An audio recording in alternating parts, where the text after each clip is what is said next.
Hi friends, welcome back to my channel. Interesting వీడియోల కోసం నా ఛానల్ను సబ్స్క్రైబ్ చేసుకోండి. నందమూరి బాలకృష్ణ నటించిన డాకు మహారాజ్ సినిమా రివ్యూ ఈ వీడియోలో తెలుసుకుందాం. డాకు మహారాజ్ సినిమా నందమూరి బాలకృష్ణ బాబీ కాంబోలో తెరకెక్కిన యాక్షన్ డ్రామా. సంక్రాంతి కానుకగా ప్రేక్షకుల ముందుకొచ్చింది. ప్రగ్యా జైస్వాల్, శ్రద్ధా శ్రీనాథ్, ఊర్వశి రౌతల హీరోయిన్లుగా నటించారు. ఈ సినిమాలో నందమూరి బాలకృష్ణ నటన, మాస్ అప్పీల్ ప్రధాన ఆకర్షణగా నిలిచాయి. కథలో బాలకృష్ణ 2 పాత్రల్లో నటించడం, యాక్షన్ సన్నివేశాలు, విజువల్స్ ప్రేక్షకులను అలరించాయి. అయితే కథలో కొన్ని సన్నివేశాలు పాత సినిమాలను గుర్తుకు తెస్తాయి. మొత్తం మీద డాకు మహారాజ్ సినిమా నందమూరి బాలకృష్ణ అభిమానులకు పండగ కానుకగా నిలిచింది.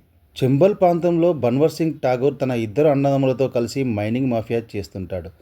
మైనింగ్ చాటున దేశ విదేశాలకు కొకైన్ను సరఫరా చేస్తూ చంబల్ ప్రాంత ప్రజల్ని బానిసలుగా చేసి వాళ్ళు తాగడానికి గుక్కడి నీళ్లు లేకుండా చేస్తారు. వీళ్ళ దాహార్తిని తీర్చడానికి దేవుడు వస్తాడని చంబల్ ప్రజలు ఆశగా ఎదురుచూస్తున్న తరుణంలో ఆ ప్రాంతానికి సివిల్ ఇంజనీర్గా వస్తాడు సీతారాం.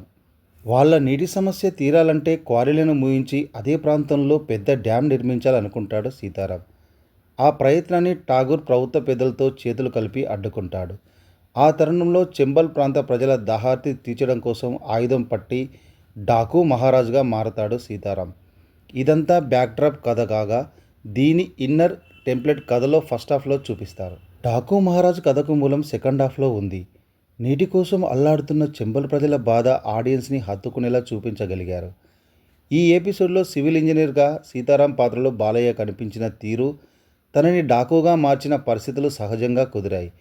నిజానికి బాలయ్య అనేసరికి ఓవర్ పవర్స్ ఇచ్చేస్తుంటారు దర్శకులు. డైరెక్టర్ బాబీ మాత్రం సీతారాం పాత్రని చాలా సెటిల్గా నడిపాడు.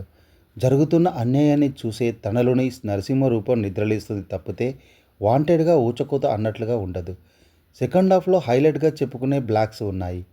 కలెక్టర్ ప్యాలెస్ సీన్, ఇసుక తుఫాను బ్యాక్డ్రాప్లో వచ్చే యాక్షన్ ఎపిసోడ్ ప్రత్యేకంగా నిలుస్తాయి. నందమూరి ఫ్యాన్స్కు, సంక్రాంతి ఆడియన్స్కు ఈ సినిమా పుల్ మిల్స్ లాంటిది. కొత్తదనం ఆశించకుండా వెళితే భావోద్వేగమైన అంశాలు మంచి అనుభూతిని పంచుతాయి. డాకు మహారాజ్ మంచి థియేట్రికల్ ఎక్స్పీరియన్స్ ఉన్న సినిమా. సినిమా పైన హై ఎక్స్పెక్టేషన్స్ పెట్టుకుని వెళ్తే నిరాశపడక తప్పదు. ఎటువంటి అంచనాలు లేకుండా వెళ్తే సినిమాను బాగా ఎంజాయ్ చేయవచ్చు.